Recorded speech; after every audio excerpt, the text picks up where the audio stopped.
Namaste, welcome to Business Weekend.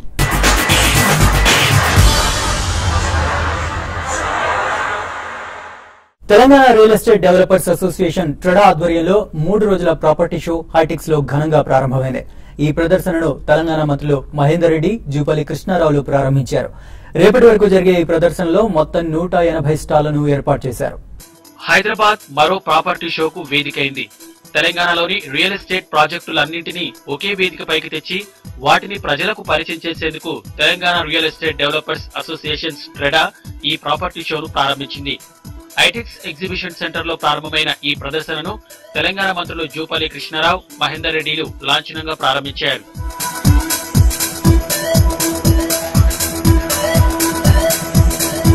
Industrial policy తరహాలోనే భవన నిర్మాణాల కోసం కొత్త పాలసీని తీసుకురావాలని చూస్తున్నట్లు తెలంగాణ పరిశ్రమల శాఖ మంత్రి జూపల్లి కృష్ణారావు చెప్పారు. హైదరాబాద్ రియాలిటీ రంగానికి అద్భుతమైన భవిష్యత్ ఉందని, రాబోయే కాలంలో ఇక్కడ పెట్టుబడులు పెట్టేందుకు పలు రంగాల సంస్థలు ఆసక్తి కనబరుస్తున్నాయని కృష్ణారావు తెలిపారు. Lot of industries are going to come up.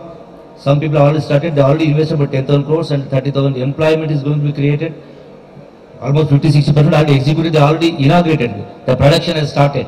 బంగారు తెలంగాణలో భాగంగా ఈ యొక్క రియల్ ఎస్టేట్ రంగం కూడా బంగారు రంగంగా కూడా కాబోతా ఉందని చెప్పని మీ అందరికీ సమయం చెబుతూ, so don't lose your confidence, don't lose your heart. You are going to have a bright future. కొత్త రాష్ట్రం ఏర్పాటైన తర్వాత కేసీఆర్ సర్కార్ తీసుకుంటున్న చర్యలతో హైదరాబాద్ రియాలిటీ రంగం మున్ముందు మరింత వృద్ధి పదంలోకి సాగే అవకాశం ఉందని ట్రెడా ప్రెసిడెంట్ పి దశరథ్ రెడ్డి అన్నారు. Visitors last time 55 to 60,000 members visit చేశారు. ఈసారి మోర్ దెన్ 60,000 విజిట్ చేస్తారని ఎక్స్పెక్ట్ చేస్తున్నాము. ఎందుకంటే మార్కెట్ అనుకూలంగా ఉన్నది, గవర్నమెంట్ అనుకూలంగా ఉన్నది.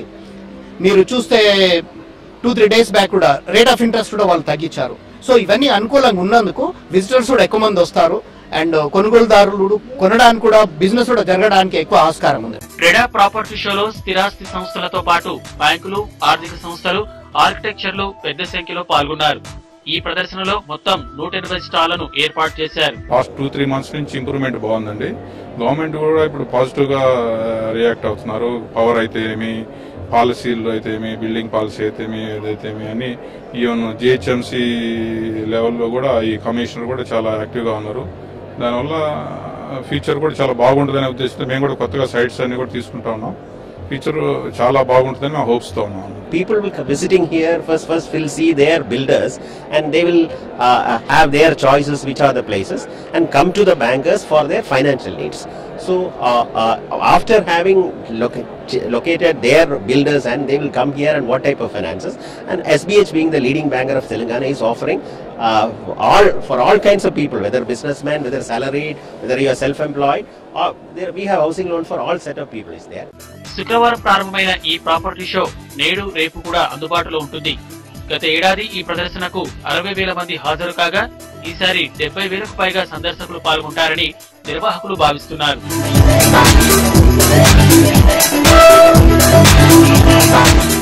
మార్కెట్ వర్గాలను ఆశ్చర్యంలో ముంచెత్తుతూ తన రూటే సెపరేట్ అని ఆర్బీఐ గవర్నర్ రఘురాం రాజన్ మరోసారి నిరూపించారు. కీలక రేట్లు 0.5% తగ్గుతాయని అనుకుంటే రాజన్ ఏకంగా 0.5% తగ్గించి పారిశ్రామిక వర్గాలను ఆశ్చర్యంలో ముంచెత్తారు. దీంతో గృహ, వాహన, రీటైల్ రుణాలపై నెలవారీ వాయిదాల భారం మరింత తగ్గనుంది. Reserve Bank has front-loaded policy action by a reduction in the policy rate by 50 basis points. Given our year-ahead projections of inflation, this ensures that 1 year expected Treasury bill real interest rates of about 1.5 to 2%, which we think is appropriate for this stage of the recovery. The Reserve Bank will continue to be vigilant for signs that monetary policy adjustments are needed to keep the economy on the target disinflationary path. ప్రపంచవ్యాప్తంగా ఉన్న ఆర్థిక మాంద్యం భారత్కు అనుకూలంగా మారింది. ఆర్థికంగా పటిష్టంగా ఉండడంతో విదేశీ పెట్టుబడుల చూపు ఇండియాపై పడింది. అందుకే ఈ ఏడాది ఎఫ్డీఐలను ఆకర్షించే దేశాల్లో అమెరికా, చైనాలను కాదని భారత్ ముందు వరుసలో నిలబడింది. విదేశీ ప్రత్యక్ష పెట్టుబడులకు భారత్ స్వర్గధామంగా మారుతోంది. అగ్రదేశాలు తోసిరాజని భారత్ నంబర్ 1 ర్యాంక్ సాధించింది. దేశంలోకి విదేశీ పెట్టుబడులు వెల్లువెత్తుతాయని ఫైనాన్షియల్ టైమ్స్ జరిపిన సర్వేలో తేలింది. 2015 ఆర్థిక సంవత్సరం ప్రథమార్థంలో $31 బిలియన్ ఎఫ్టీఐలు ఇండియాకు వచ్చాయి. గతంలో నంబర్ 1 స్థానానికి పోటీ పడ్డ చైనా, అమెరికాలు వెనుకబడ్డాయి. చైనా $28 బిలియన్ రెండో స్థానానికి పడిపోగా $27 బిలియన్ అమెరికా మూడో స్థానంతో సరిపెట్టుకుంది. భారత్కు వస్తున్న విదేశీ ప్రాజెక్టులు కూడా 47% వృద్ధి రేటు నమోదు చేశాయి.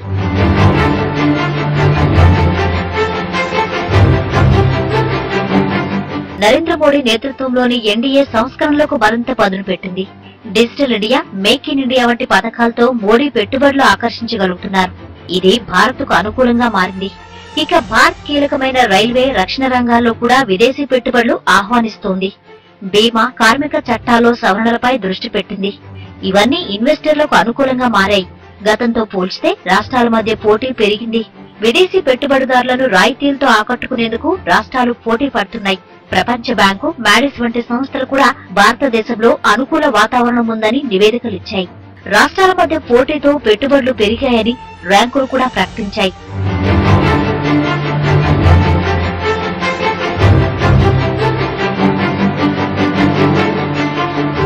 పన్నుల విధానంలో జీఎస్టీతో పాటు భూసేకరణ చట్టంలో మార్పులు చట్టరూపం దాల్చితే ఎఫ్డీఐలు ఇంకా వేగం అందుకుంటాయని నిపుణులు చెబుతున్నారు. చైనా సంక్షోభం, తగ్గుతున్న క్రూడ్ ఆయిల్ ధరలు భారత్కు అనుకూలంగా మారాయి. ప్రస్తుతం ఆసియాలో 3వ అతిపెద్ద ఆర్థిక శక్తిగా ఉన్న భారత్ ఊహించని దానికంటే వేగంగా వృద్ధి నమోదు చేస్తుందని ఫైనాన్షియల్ టైమ్స్ రిపోర్ట్ చెబుతోంది. స్టాక్ మార్కెట్లో ఐపీఓల సందడి నెలకొంది. బుల్ ర్యాలీ కొనసాగుతుండటంతో నిధుల సమీకరణకు ఇదే సరైన సమయమని కంపెనీలు భావిస్తున్నాయి. దీంతో ఈ వారం 7 కంపెనీలు పబ్లిక్ ఇష్యూకు రాగా మరిన్ని కంపెనీలు ఐపీఓకు రావడానికి సిద్ధమవుతున్నాయి. దేశీయ కంపెనీల ఐపీఓలు జోరందుకున్నాయి. వ్యాపార విస్తరణ, రుణభారం నుంచి విముక్తి పొందడం, మూలధనం, వర్కింగ్ క్యాపిటల్ అవసరాల కోసం కంపెనీలు పబ్లిక్ ఇష్యూలు జారీ చేసేందుకు సిద్ధంగా ఉన్నాయి. వీటిలో కొన్ని కంపెనీలు ఇప్పటికే ఇష్యూల జారీకి సెబీ అనుమతి పొందాయి. మరిన్ని కంపెనీల ముసాయిదా పత్రాలు సెబీ పరిశీలనలో ఉన్నాయి. వీటికి కూడా త్వరలోనే అనుమతులు లభించే ఆస్కారం ఉందని మార్కెట్ వర్గాలు చెబుతున్నాయి. ఐపీఓ సీజన్ అన్నమాట చూస్తే తిరిగి యాక్టివ్ గా ఉందన్నమాట. అయితే రీసెంట్ లిస్టింగ్స్ మాత్రం కొంచెం నిరాశగా ఉండొచ్చు. ఇమీడియట్ లిస్టింగ్ గెయిన్స్ కాకుండా ఐపీఓస్ లో స్టే ఇన్వెస్టర్ గా ఉండమంటున్నాను. సద్భావ్ ఇన్ఫ్రాస్ట్రక్చర్ కూడా లిస్ట్ అవబోతోంది. అదేవిధంగా ఎల్ఎన్టీ ఇన్ఫోటెక్ కూడా డ్రాఫ్ట్ ప్రాస్పెక్టస్ ఫైల్ చేసింది కాబట్టి అది కూడా ఐపీఓ నెక్స్ట్ ఫ్యూ వీక్స్ లో రావచ్చు. ఓవరాల్ గా అన్నమాట ఐపీఓస్ లో మాత్రం స్పెక్యులేటివ్ యాక్టివిటీ ఇంకా అనుకున్నంత రాకపోయినా కూడా స్లోగా బిల్డప్ అవుతుందని అనుకుంటున్నాం. ఎందుకంటే ఫ్రంట్ లైన్ స్టాక్స్ కొంచెం ప్రైజీగా ఉన్నాయి కాబట్టి ఇటు IPO activity and mid cap, small caps లో యాక్టివిటీ ఇంకా పెరుగుతుందని చెప్పేసి అనుకుంటున్నాం. స్టాక్ మార్కెట్ లో ఈ వారం ఐపీఓలతో సందడి వాతావరణం నెలకొంది. ఈ వారం Vaksons Automobiles, Pella Casa Fashion and Retail, Vishal Bearings, Cawasji Behramji Catering Service, తేజాంగ్ Health Care, Podium Jewellery, Franklin Leasing and Finance ల ఐపీఓలు ప్రారంభమయ్యాయి. ఐపీఓ ద్వారా ఈ కంపెనీలు 28 కోట్ల రూపాయలను సమీకరించనున్నాయి.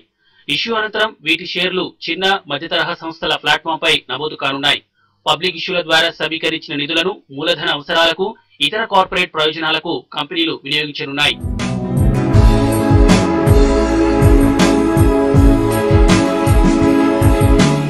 త్వరలోనే ఎల్ఎన్టీ, ఇన్ఫోటెక్ తో పాటు పలు కంపెనీలు పబ్లిక్ ఇష్యూకు వెళ్లేందుకు సిద్ధమవుతున్నాయి.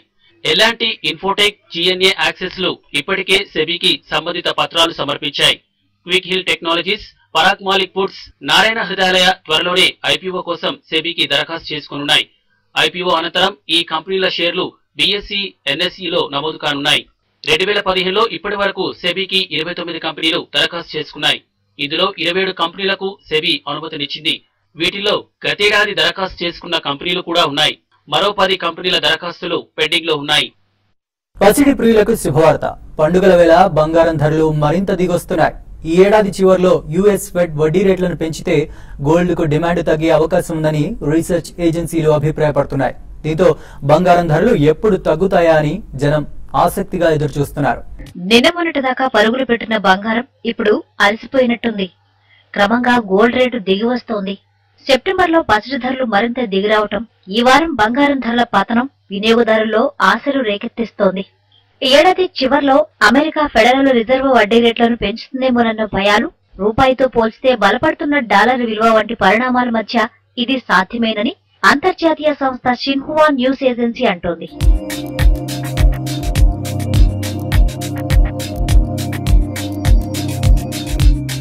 సెప్టెంబర్ నెల మధ్యలో 10 గ్రాముల బంగారం ధర 27,000 మార్కు దాటినా అక్కడ నిలదొక్కుకోవడంలో విఫలమైంది. దీంతో బంగారానికి తరువాతి మద్దతు స్థాయి 25,000 దగ్గర ఉందని మార్కెట్ అనలిస్టులు అంచనా వేస్తున్నారు. ఆ స్థాయిలో నిలదొక్కుకోవడంలో విఫలమైతే పసిడి విలువ మరింత దిగి వస్తుందని వారు భావిస్తున్నారు. ఫెడరల్ రిజర్వ్ వడ్డీ రేట్లను పెంచనుందనే అంచనాల నేపథ్యంలో పసిడి ధరల పతనంపై భారీ అంచనాలు నెలకొన్నాయి. సాధారణంగా డాలర్ బంగారం ధరల సూచీలు వ్యతిరేక దిశలో ఉంటాయి కనుక ధర దిగిరావడం ఖాయమంటున్నాయి మార్కెట్ వర్గాలు.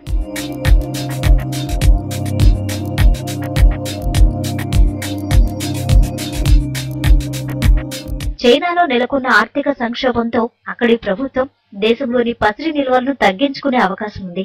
దీంతో రాబోయే కాలం గోల్డెన్ డేసేనని మార్కెట్ వర్గాలు అంచనా వేస్తున్నాయి. బిజినెస్ వీకెండ్ లో ఇప్పుడు షార్ట్ బ్రేక్ తీసుకుందాం.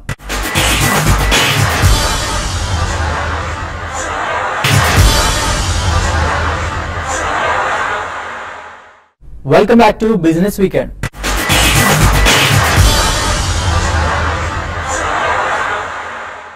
హైదరాబాద్ కేంద్రంగా కార్యకలాపాలు సాగిస్తున్న హలో కర్రీ హలో పరాటా పేరుతో కొత్త వెంచర్ ను ప్రారంభించింది. 4 రాష్ట్రాల్లోని ప్రధాన నగరాలైన హైదరాబాద్, పుణె, బెంగళూరు, ఢిల్లీలో మొత్తం 21 అవుట్లెట్స్ తో హలో పరాటా కార్యకలాపాలను ప్రారంభించినట్లు Hello Curry co founder Raju Bhupathi తెలిపారు. విస్తరణలో భాగంగా పుణెకు చెందిన fast food chain Eat Sum తో ఒప్పందం కుదుర్చుకున్నట్టు ఆయన చెప్పారు. Kitchen in a commercial kitchen kick అనే ఒక మోడల్ ని మనం తీసుకొచ్చాం. మనం ఓవరాల్ గా we're introducing kick model. So దీంట్లో ఏంటంటే చాలా రెస్టారెంట్లు మంచి మంచి లొకేషన్స్ లో ఉంటాయి, కానీ వాళ్ళు చేస్తున్న రోజుకి వాళ్ళకి వచ్చే ఆదాయంకి ఓవరాల్ గా వాళ్ళ కిచెన్ చూసుకుంటే డెఫినెట్ గా చాలా డిఫరెన్స్ ఉంటుంది. కావాల్సిన ఇన్ఫ్రాస్ట్రక్చర్ ఉంటుంది, వాళ్ళకి కావాల్సిన మ్యాన్ పవర్ ఉంటుంది, అన్నీ ఉంటాయి. కానీ ఏంటంటే ఆ బిజినెస్ ఉండకపోవచ్చు, ఒక్కొక్కసారి వాళ్ళు అనుకున్నంత బిజినెస్ రాకపోవచ్చు. సో ఈ కిక్ మోడల్ ద్వారా ఏం చేస్తున్నాం అంటే మనం ఉన్న ఆ కిచెన్స్ లోకి వెళ్ళి మన హలో కర్రీ స్మాల్ కిచెన్స్ మనం దాంట్లోనే వాళ్ళ కిచెన్స్ లోనే మనం ఆపరేట్ చేస్తాం. Garden of Eden Property Developers Private Limited real estate వ్యాపారంలోకి అడుగుపెట్టింది. ఇందులో భాగంగా మాదాపూర్లోని own a piece of Telangana పేరిట ప్రత్యేక కార్యక్రమాన్ని ప్రారంభించింది. ఓపెన్ ఫ్లాట్స్ మీద ఇన్వెస్ట్ చేసేలా స్ఫూర్తి కలిగించడానికి ఈ కార్యక్రమం చేపట్టామని garden of Eden chief executive officer Shaji Matthew అన్నారు. యువత, ఐటీ ప్రొఫెషనల్స్ కి పెట్టుబడి పెట్టాల్సిన ఆవశ్యకతపై అవగాహన కలిగిస్తామన్నారు. launched our new office at Madhapur. Reason ఎందుకు ఇక్కడ లాంచ్ చేశామంటే basically Madhapur, Gachibowli, Kondapur, this belt is a financial hub of Telangana. So ఇక్కడ ఉన్న వాళ్ళకి we want to take this day to make an initiative to own a piece of Telangana initiative. We want to focus not just on revenues or on business, but we want to be known very proudly for having the highest customer satisfaction. That is our goal. Festival season పోటీని తట్టుకోవడానికి hero motor Corp 2 కొత్త మోడళ్లను దేశీయ మార్కెట్లోకి విడుదల చేసింది. Maestro edge పేరుతో విడుదల చేసిన ఈ వాహనం ఈ నెల 13 నుంచి రీటైల్ మార్కెట్లోకి అందుబాటులోకి రానుంది. అలాగే రెండో మోడల్ డ్యూయెట్ ఈ నెల చివరి వారంలో విడుదల చేయనున్నట్టు హీరో మోటార్ కార్ప్ ప్రకటించింది. యూత్ ను దృష్టిలో పెట్టుకుని రూపొందించిన ఈ 2 మోడళ్లతో కంపెనీ వృద్ధి గణనీయంగా పెరగనుందని కంపెనీ అంచనా వేస్తోంది. Take it around the country with the width and depth that our reach has. We have 6,300 network points of sales and service, so we will use all of them. And most importantly, we will create a customer experience in the selling journey of the consumer, which would be better than ever before. We are going to go for 1 million test rides. This is higher and bigger than anybody has ever done. So for both these 2 products, we are going to go for 1 million test rides to the consumer, because we believe that when they go for the test ride to that higher number, తీవ్ర ఒడిదుడుకుల మధ్య వారం stock మార్కెట్లు లాభాలతో ముగిశాయి. వారం మొత్తం మీద Sensex, నిఫ్టీలు 1% లాభపడ్డాయి. Monetary పాలసీలో ఆర్బీఐ రెపో రేటును 0.5% తగ్గించడం, ద్రవ్యోల్బణం 9 నెలల కనిష్ట స్థాయిగా నమోదు కావడం, అంతర్జాతీయ మార్కెట్లు పాజిటివ్ గా ఉండడంతో దేశీయ స్టాక్ మార్కెట్లకు కొనుగోళ్ల మద్దతు లభించింది. నిఫ్టీ వీక్లీ టాప్ గెయినర్స్ లో డాక్టర్ రెడ్డీస్ 6.6%, డిఎల్ఎఫ్, లూపిన్ 6% చొప్పున, హిందుస్థాన్ యూనిలివర్ 4.4%, ఏషియన్ పెయింట్స్ 4.1% లాభపడ్డాయి. వేదాంత 12.8%, IDFC 12.3%, HCl technologies 10.3%, Jayaprakash associates 4.7%, axis bank 3.4% ఈ వారం నష్టపోయాయి. ఇక వచ్చే వారం ఏ స్టాక్స్ ను కొనుగోలు చేయాలనే అంశంపై మార్కెట్ అనలిస్ట్ కుటుంబరావు గారి విశ్లేషణను ఇప్పుడు చూద్దాం. ఓవరాల్ గా ఇక్కడి నుంచి అనమాట next couple of weeks market direction అనమాట క్లియర్లీ Q2 ఎర్నింగ్స్ డిటర్మిన్ చేస్తాయి. కాబట్టి ఫలితాలను కేర్ఫుల్ గా అబ్జర్వ్ చేయమంటాను. ప్లస్ అనమాట ఓవరాల్ గ్లోబల్ క్యూస్ స్టేబుల్ గా ఉన్నంతసేపు అనమాట మార్కెట్స్ ఒక broad trading range on down side నిఫ్టీకి 7800, ఆన్ అప్ సైడ్ అనమాట క్లియర్లీ 80-50 దాటితేనే మేజర్ మూవ్మెంట్ వస్తుంది అనుకుంటున్నాం. వచ్చే కూడా 80-50 దగ్గర క్యాప్ కావచ్చు. ఇన్వెస్టర్స్ మాత్రం ఫ్రెష్ షార్ట్ సెల్లింగ్కి మాత్రం ఇప్పుడే అటెంప్ట్ చేయొద్దని అంటున్నాం.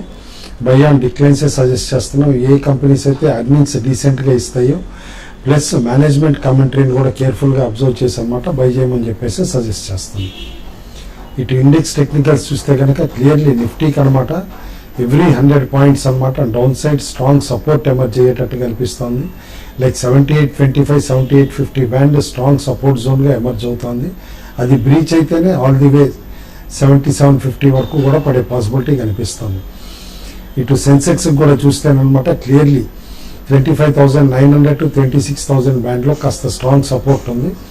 ఆ సపోర్ట్ అంటూ బ్రేక్ అయితేనే తిరిగి 25,600 లెవెల్ టెస్ట్ చేసే పాసిబిలిటీ కనిపిస్తుంది. మన అప్ సైడ్ మాత్రం నిఫ్టీలో 80-50 క్రూషియల్ లెవెల్ అని చెప్తున్నాం. 80-50 పైన కపుల్ ఆఫ్ టైమ్స్ పైన క్లోజ్ అయితే ఖచ్చితంగా ఇంకా బాగా పెరిగే పాసిబిలిటీ కనిపిస్తుంది నిఫ్టీ. కాబట్టి ఫ్రెష్ పొజిషన్స్ ఎవరైనా ఇనిషియేట్ చేద్దాం అనుకుంటే కూడా నిఫ్టీ 80-50 క్రాస్ అయ్యి అక్కడ నిలబడిన తర్వాత ఇనిషియేట్ చేయమని చెప్పేసి సజెస్ట్ చేస్తాను. ఓవరాల్గా అనమాట బై ఆన్ డిక్లైన్స్ కొన్ని స్టాక్స్ సజెస్ట్ చేస్తున్నాం. ACC, Ambuja Cement, LNT, Doctor Reddy Labs, Lupin, Titan Industries, Bajaj Finserv, RCom, UltraTech. అదేవిధంగా సెల్ ఆన్ ర్యాలీస్ కొన్ని స్టాక్స్ సజెస్ట్ చేస్తున్నాం. ఆ స్టాక్స్ అనమాట BHEL, HCL Tech, GAIL, Motherson Sumi, Vedanta, M&M, Amtek Auto. Specific stocks వస్తే 3 stocks recommend చేస్తున్నాం. అందులో first stock అనమాట Lakshmi Vilas Bank Limited. చాలా షార్ప్ వాల్యూమ్ మూవ్మెంట్ వచ్చింది. సౌత్ బేస్డ్ అనమాట private sector bank. Take over అవ్వచ్చు ఆర్ మేనేజ్మెంట్ చేంజ్ ఉండొచ్చు అని చెప్పేసి కూడా రూమర్స్ బాగా వస్తున్నాయి. అయితే బ్యాంక్ కూడా స్టడీగా పెర్ఫామ్ చేస్తా ఉందన్నమాట.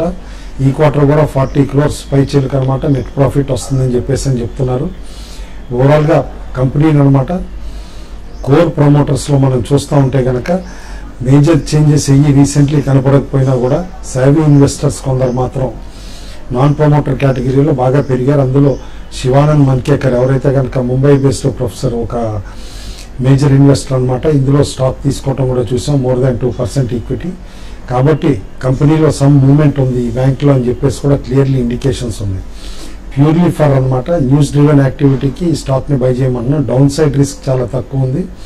అప్ సైడ్ మాత్రం స్టాక్ అనమాట పాజిటివ్ న్యూస్ ఫ్లో ఉంటే కనుక all the way up to 150 rupees to 175 rupees కూడా పెరిగే పాసిబిలిటీని రూల్ అవుట్ చేయలేం. Second stock Deepak spinners limited అనమాట. దీపక్ గ్రూప్ చెందిన కంపెనీనే. సింథటిక్ టెక్స్టైల్స్లో బాగా స్ట్రాంగ్ ప్రెజెన్స్ ఉన్న కంపెనీ. అయితే మనం చూసాం ఎప్పుడైతే క్రూడ్ ఆయిల్ రేట్లు తగ్గినాయో సింథటిక్ రా మెటీరియల్స్ కూడా అనమాట అన్నీ కూడా ప్రైజెస్ తగ్గటం చూసాం. కాబట్టి సింథటిక్ రా మెటీరియల్స్ వాడే వాళ్ళందరికీ కూడా అనమాట కాస్త బెనిఫిట్ వస్తుంది. ఆ కోవలో ఉన్న కంపెనీనే దీపక్ స్పిన్నర్స్ కూడా. కాబట్టి నెక్స్ట్ కపుల్ ఆఫ్ క్వార్టర్స్ కూడా ఈ కంపెనీ మంచి రిజల్ట్స్ ఇవ్వచ్చు అని చెప్పేసి అనుకుంటున్నాం. ఎవ్రీ డిక్లైన్లో బై చేయమని చెప్పేసి స్ట్రాంగ్గా సజెస్ట్ చేస్తున్నాం. ఇక్కడ నుంచి స్టాక్ ఈజీగా డబుల్ అయ్యే పాసిబిలిటీ కనిపిస్తుంది. థర్డ్ స్టాక్ అనమాట అనదర్ టెక్స్టైల్ స్టాకే, కానీ టెక్నికల్ టెక్స్టైల్స్లో ఉన్న స్టాక్ అనమాట గార్వారే వాల్ రోప్స్ లిమిటెడ్. ఈ కంపెనీ సింథటిక్ కార్డేజ్ అనమాట అండ్ ఇండస్ట్రియల్ ఫ్యాబ్రిక్స్లో చాలా స్ట్రాంగ్ ప్రెజెన్స్ ఉంది కంపెనీ. దాదాపు అన్ని కైండ్స్ ఆఫ్ నెట్స్ చేస్తుంది, రైట్ ఫ్రమ్ స్పోర్ట్స్ కానీ, ఫిషింగ్కి కానీ, ఇటు అగ్రికల్చర్ పర్పస్కి కానీ అన్నీ కూడా. అయితే రీసెంట్లీ అగ్రికల్చర్లో కూడా షేడ్ నెట్స్ ఇవన్నీ కూడా బాగా డిమాండ్ పెరగడంతో కంపెనీకి కూడా ఓవరాల్గా అనమాట నెట్స్కి డిమాండ్ బాగా స్ట్రాంగ్ ప్రెజెన్స్ పెరిగింది. జియో సింథటిక్ టెక్స్టైల్స్ కూడా కంపెనీ ఏదైతే మ్యానుఫ్యాక్చర్ చేస్తుందో వాటికి కూడా డిమాండ్ రోబస్ట్గా ఉంది. పెర్ఫార్మెన్స్ స్టడీగా ఇంప్రూవ్ అవుతుంది. ప్లస్ అనమాట స్ట్రాంగ్ రిజల్ట్స్ కూడా పోస్ట్ చేస్తుంది కంపెనీ. రా మెటీరియల్ ప్రైజెస్ కూడా తగ్గడంతో ఈ కంపెనీ నెక్స్ట్ 2-3 క్వార్టర్స్ కూడా మంచి రిజల్ట్స్ ఇస్తుందని చెప్పేసి అని అనుకుంటున్నాం. ఎవ్రీ డిక్లైన్లో స్టాక్ బై చేయమని చెప్పేసి రికమెండ్ చేస్తున్నాం. ఇవి వారం బిజినెస్ వీకెండ్ విశేషాలు. వచ్చే వారం మరిన్ని బిజినెస్ వార్తలతో మళ్ళీ కలుద్దాం. నమస్తే.